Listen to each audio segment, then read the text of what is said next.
ETFs or exchange-traded funds are exactly as the name implies, funds that trade on exchanges, generally tracking a specific index.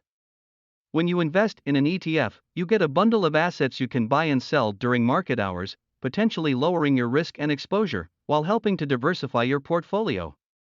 An ETF is called an exchange-traded fund because it's traded on an exchange just like stocks are. The price of an ETF's shares will change throughout the trading day as the shares are bought and sold on the market. This is unlike mutual funds, which are not traded on an exchange, and which trade only once per day after the markets close.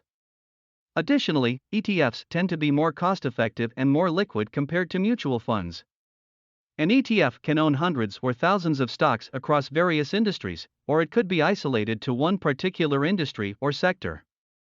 Some funds focus on only US offerings, while others have a global outlook. For example, banking-focused ETFs would contain stocks of various banks across the industry. Leave a comment. Like and subscribe for more finance-related videos.